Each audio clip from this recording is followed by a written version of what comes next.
ABP 24 news पर वक्त हो गया है दिन भर की 10 बड़ी खबरों का। भारत के प्रधानमंत्री आज जेएनयू के परिसर में स्वामी विवेकानंद की प्रतिमा को सैल्यूट करेंगे।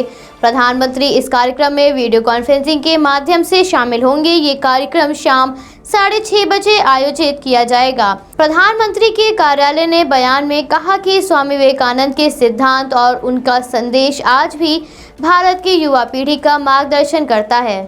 वो भारत का अभिमान है। इस देश को इस बात का गर्व है कि उनके जैसी महान शख्सियत ने भारत में जन्म लिया और उनके विचार आज भी दुनिया भर में करोड़ों लोगों को राह दिखाते हैं। इस कार्यक्रम की जानकारी प्रधानमंत्री ने अपने ट्विटर अकाउंट के जरिए साझा की। दिल्ली में कोरोना के बढ़ते हुए स्तर को देखते हुए केजरीवाल सरकार ने सख्त कदम उठाने शुरू कर दिए हैं। टेस्टिंग की संख्या बढ़ाने के साथ साथ अस्पतालों में बेड बढ़ाए जाने पर भी काम शुरू हो गया है। वहीं दिल्ली में बढ़ते हुए प्रदूषण के स्तर को नियंत्रण में करने के साथ साथ लोगों को प्रदूषण से बचने के लिए दिशा निर्देश जारी किए गए हैं। दिल्ली के मुख्यमंत्री अपने सभी मंत्रियों के साथ 14 नवंबर को अक्षरधाम मंदिर में लक्ष्मी पूजा करेंगे। दिल्ली के मुख्यमंत्री ने ट्विटर पर एक वीडियो जारी करते हुए उनके और मंत्रिमंडल के सहयोगियों द्वारा अक्षरधाम मंदिर में शाम 7:40 पर किए जाने वाले दिवाली पूजन के कार्यक्रम का सीधा प्रसारण किया जाएगा, जिसमें लोग घर में ही रहकर पूजा में शामिल हो सकते हैं। सीरम इंस्टीट्यूट ऑफ इंडिया ने ऐलान किया है कि कोरोना महामारी के लिए बनाई जा रही वैक्सीन कोविशील्ड के तीसरे चरण की ट्रायल का एनरोलमेंट संपन्न हो गया है। कोवोवैक्स और नोवोवैक्स को बनाने के लिए आईसीएमआर और सीरम इंस्टीट्यूट ऑफ इंडिया के क्लिनिकल डेवलपमेंट साथ मिलकर काम कर रहे हैं। कोवोवैक्स को अमेरिका में विकसित किया गया है, लेकिन इसको आगे बढ़ाने का काम एसआईआई कर रहा है। नोवोवैक्स ने सीरम इंस्टीट्यूट ऑफ इंडिया के साथ मिलकर 2021 तक वैक्सीन की 1 बिलियन खुराक के उत्पादन की पूरी तैयारी कर ली है। एसएसआई ने एस्ट्राजेनेका के साथ मिलकर कोरोना वैक्सीन के निर्माण के लिए पार्टनरशिप की है, जिसे आगामी 3 महीने में उपलब्ध कराया जा सकता है। प्रदेश के मुख्यमंत्री ने 12 नवंबर को भगवान धन्वंतरी जी की प्रतिमा का अनावरण किया। इस दौरान राज्यपाल आनंदीबेन पटेल भी मौजूद रहीं। अनावरण के पश्चात मुख्यमंत्री और राज्यपाल आनंदीबेन पटेल ने लौंग और इलायची के पौधों का रोपण किया। बता दें कि दिवाली से पहले धनतेरस का पर्व आता है, जिसमें धनवंतरी कुबेर की पूजा की जाती है। इसी परंपरा का पालन करते हुए मुख्यमंत्री ने आज धन्वंतरी जी की प्रतिमा का अनावरण किया। आज लखनऊ के कैसरबाग चौराहे पर चलती बाइक में भीषण आग लग गई। आग की उठती हुई लपटों को देखकर मौके पर मौजूद लोगों में अफरा तफरी मच गई। बाइक सवार ने मौके से भागकर अपनी जान बचाई। मौके पर मौजूद लोगों ने बाइक पर पानी डालकर आग पर काबू पाया। लखनऊ में आगामी त्योहारों के मद्देनजर सड़कों पर जाम की परेशानी से निपटने के लिए डीसीपी ट्रैफिक ख्याति गर्ग ने ट्रैफिक पुलिस कर्मियों को दिशा निर्देश जारी किए हैं। ख्याति ने कहा कि धनतेरस के मौके पर बाजारों में ग्राहकों की भीड़ बढ़ जाती है, जिसको देखते हुए वाहनों को निर्धारित पार्किंग में खड़ा किया जाए। डायवर्जन व्यवस्था आज से 16 नवंबर तक लागू हो गई है।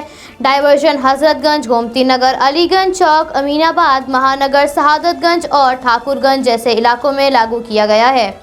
दिशा निर्देशों के अनुसार सड़क पर खड़े मिले वाहनों को क्रेन से उठा लिया जाएगा या निर्धारित जुर्माना वसूल किया जाएगा। दिल्ली एनसीआर का वायु गुणवत्ता सूचकांक 6 दिन लगातार गंभीर श्रेणी में बने रहने के बाद बुधवार को दिल्ली की स्थिति में कुछ सुधार देखने को मिला। प्राप्त जानकारी के अनुसार बुधवार को दिल्ली एनसीआर का वायु गुणवत्ता सूचकांक 476 से 344 पर दर्ज हुआ। पंजाब और हरियाणा में पराली का धुआं दिल्ली एनसीआर में हवाओं की दिशा बदलने की वजह से नहीं पहुंच सका।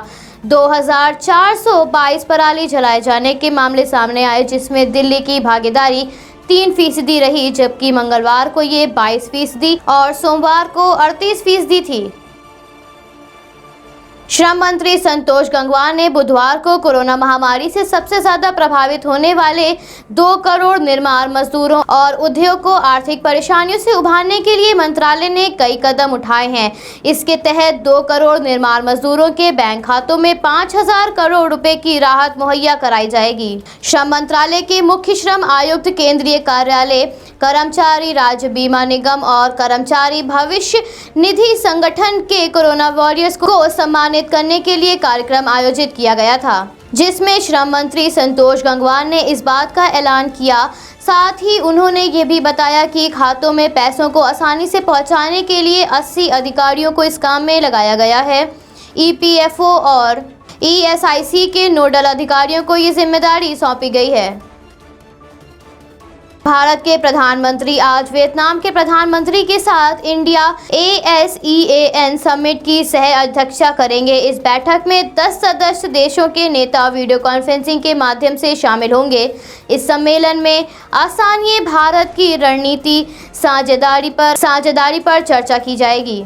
इसके साथ ही कनेक्टिविटी, सहयोग, व्यापार, शिक्षा और क्षमता निर्माण की प्रगति जैसे मुद्दों पर भी चर्चा की जाएगी। इस सम्मेलन में कोरोना संक्रमण के बाद के समय आर्थिक विकास जैसे मुद्दों पर भी विचार विमर्श किया जाएगा। विदेश मंत्री एस जयशंकर ने कहा कि कोरोना काल में हर देश ने अपनी राष्ट्रीय सुरक्षा को लेकर रुख बदल लिया है। इस बदलते हुए रुख ने अब खतरे वाले क्षेत्रों को बढ़ा दिया है। ज्यादातर देश अपनी युद्धक शक्ति को और बढ़ा रहे हैं। ऐसे में दुनिया में अब बहुआयामी व्यवस्था को लेकर तनाव की स्थिति है। विदेश मंत्री ने कहा कि हम इस तरह की स्थितियों को पसंद नहीं करते हैं, क्योंकि नई व्यवस्था बनी नहीं है और पुरानी खत्म होने लगी है। इस तरह से संतुलन बिगड़ सकता है। इस समय दुनिया में कोरोना महामारी से निपटना ज्यादा आवश्यक है। ये महामारी खुद में ही एक बहुत बड़ी समस्या है। इस महामारी की वजह से देशों का आर्थिक ढांचा प्रभावित हुआ है और इसी वजह से राष्ट्रीय सुरक्षा के रुख को भी बदलना पड़ा है। अब देशों की सांस्कृतिक और राजनीतिक रणनीति भी बदली हुई नजर आ रही है। Bureau report, AP24 news, Lucknow. Subscribe कीजिए हमारे न्यूज चैनल को और बेल आइकन को प्रेस करना ना भूलें, ताकि हमारे न्यू वीडियोस का नोटिफिकेशन आपको मिलता रहे।